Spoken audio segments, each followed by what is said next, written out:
përgjegjshmëri dhe një maturi qytetare, atëre do të sancionohet vetë Shqipëria, vetë populli shqiptar.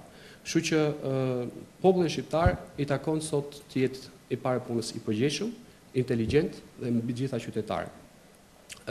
Ambasadorët tanë të parë që ishin në Europë, ishin emigrantët, që për arsye ekonomike, dashur pa dashur, larguan nga vendi i tyre dhe kontribuan që Shqipëria të ketë një standard jetese sot, sepse emigrantët kontribuojnë në ekonominë shqiptare, por mbi të gjitha dhanë dhe imazhin e Shqipërisë si njerëz punëtor, njerëz të përvojtur që ngritën gjithçka me forcat e tyre dhe faktikisht tani prindrit, vëllezërit, motrat e tyre që do shkojnë të vizitojnë, duhen që t'i bashngjiten imazhet që kanë ndërtuar ata dhe ta përforcojnë akoma më shumë, sepse ky është momenti i cili do t'rregojë që shqiptarët janë vërtet të denj për të hyrë në Komunitetin Evropian.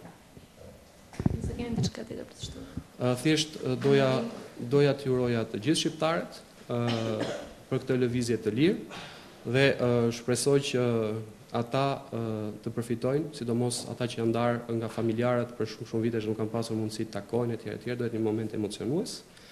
Njëkohësisht kam një mendim për gjithë ata që janë larg, edhe presim me padurim që të shikojnë njerëzit e tyre të dashur. Dhe mbi të gjitha urime të gjithë shqiptarëve dhe të tregojnë maturin. Jemi me dekanin e shkencave politike në Universitetin Kristal, zotin Kureta, ku do të flasim në fakt për liberalizimin e vizave për shqiptarët. Si erdhi tek ju ky vendim kaq i rëndësishëm? Ju e thatë dhe vetë që është vendim kaq i rëndësishëm, dhe vërtet që vendim shumë i rëndësishëm për ne shqiptarët, të cilët e kanë merituar prej kohësh këtë hap të rëndësishëm, dhe gjykoj që duke e vlerësuar vetëm pozitivisht, vetëm me gëzim, do të thoshe që të vazhdojmë crescendo drejt realizimit të aspiratës të plot të bëhesh pjesë të gjithë të ne shqiptarëve të familjes europiane, sepse të bëhesh pjesë të familjes europiane ka akoma detyra të shumë të rëndësishme dhe vështira, por që bashkë me qeverisjen, me gjithë ne shqiptarët, duhet të bashkojmë forcat, mendjet dhe duhet të realizojmë ato sepse nuk ka më vonesë dhe s'duhet të lejojmë vonesa për të ardhmen tonë të përbashkët e cila është e sigurt drejt integrimit europian. Natyrisht, do thoshe në këtë moment janë thënë të gjitha vlerësimet nga gjithë, nga qeveritarët, nga institucionet, nga njerëzit. Do thoshe që vetëm gjë që është e palejueshme ose që e papranueshme do të ishte nihilizmi ndaj këtij hapi të rëndësishëm. Nihilizmi nuk është justifikueshëm. Në rastet e tjera, aq më tepër edhe në rastin konkret. Arsye se është e vërtetë, siç thanë dhe profesorët kryesor të BE-s ku njoftuan këtë vendim të rëndësishëm, që është një hap i rëndësishëm për gjithë ne shqiptarët, por natyrisht të gjithë bën detyrat e shtëpisë. Dhe kjo s'mund të mohohet. Dhe qeveria natyrisht bëri detyrat e shtëpisë, plotësoi standardet e domosdoshme dhe natyrisht i plotësoi këto standarde pandaj dhe hapi dhe vendimi i humbur. Dhe prandaj duke qenë realist, edhe këtë rast do thoshe që ne e merituam, qeveria bëri detyrat e shtëpisë dhe tash së bashku do të punojmë për të ecur më përpara drejt integrimit plot në Bashkimin Evropian. Nga ana tjetër, popullsia shqiptare është ai që ndërgjegjësuar sa duhet për të marrë vendime të tilla deri nga ana tjetër kemi mësuar deri me radhë, me orë të tëra në radhë, shumë herë të refuzuara vizat e shqiptarëve. Shiko, është vërtet kjo që thoni juve, një gjë keni parasysh që shqiptarët kanë shumë cilësi, që nuk i kanë treguar, ose më saktë i kanë treguar kur kanë shkuar në vendet europiane dhe vërtet janë qytetarë. Natyrisht ka përjashtime si gjithë të tjerët, edhe ne s'mund të bëjmë përjashtim nga popujt e tjerë, nga komunitetet e tjerë, por do të thoshe që shqiptarët e dinë shumë mirë çfarë duhet bërë. Dhe në këtë drejtim mendoj se është bërë shumë mirë sensibilizimi i opinionit publik, sidomos për të realizuar ato që janë kushte ose që janë detyrime që duhet të realizojmë me qëllim që mos penalizohemi. Megjithëse kam një sugjerim që është përqendruar vëmendja kryesisht në ato shtresa, në kategori sociale të cilët unë nuk besoj se do e shkelim. Dhe ka ngelur pak më një shtresë në kategori sociale që sidomos në zonat rurale, në fshatet e tjera që duhet sqaruar më shumë, duhet përqendruar më shumë vëmendja me qëllim që të mos kemi as eksesi më të vogël, por të tregojmë vërtet se ne kemi qenë dhe jemi pjesë e Evropës. Kemi shpirtin evropian, kemi mundësinë evropiane, kemi mentalitetin evropian dhe kemi ëndrrën që të jemi pjesë e familjes evropiane. Do të thoshe që ndiem pak keq që jemi në fund që vim në këtë situatë, por gjithsesi them që gjithnjë prapë është mirë dhe neve duhet këtë kohë të realizojmë për detyrat më të mëdha dhe të realizojmë gjithë detyrimet që kanë të bëjnë me integrimin e Bashkimit Evropian.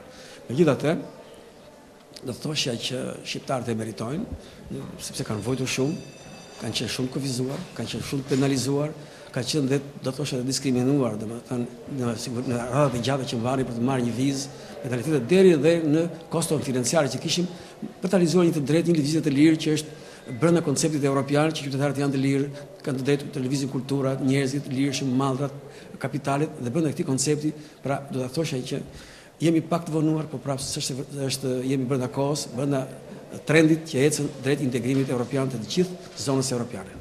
Gjithatë kanë qenë studentët ata që lëvizën edhe sistemin. Si do vi për këta studentët e qoftë kristalet, qoftë për studentët e tjerë të cilët do ta shijojnë deri diku edhe më shumë këtë liri?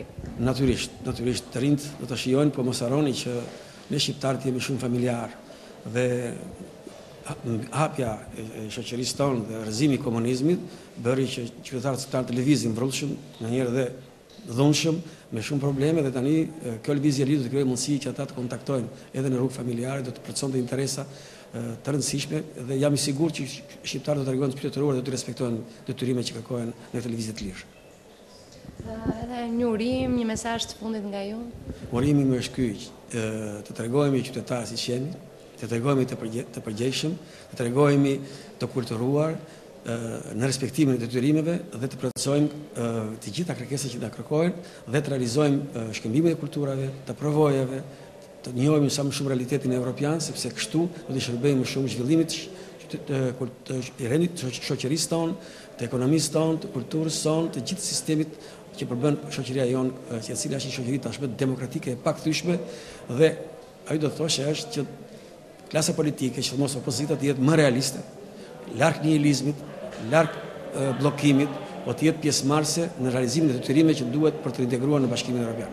Jeni student në Universitetin Kristal, si quheni dhe çfarë degë ndiqni? Unë quhem Mandi Bosniaku, jam në degën e marrëdhënieve ndërkombëtare të Fakultetit Shkencave Politike.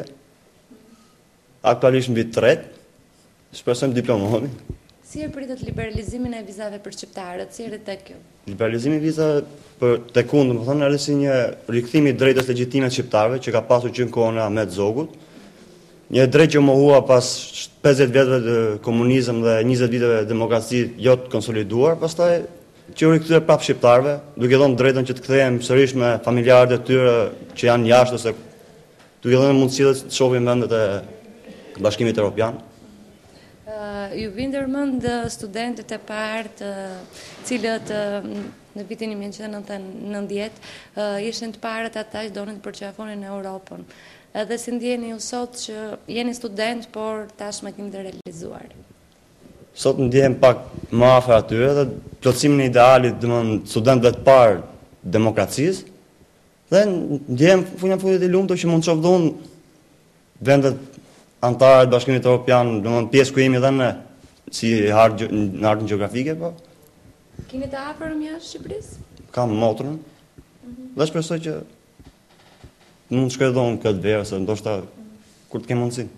Unë quhem Marinela Kaja, studioj aktualisht në vit të 3 marrëdhënie ndërkombëtare.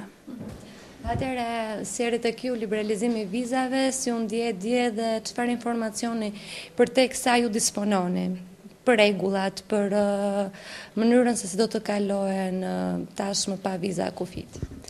Sigurisht, si për gjithë shqiptarët, edhe për mua, ishte një lajm shumë i gëzueshëm, një gjë në fakt që duhet të kishte ndodhur. Informacion neve, siç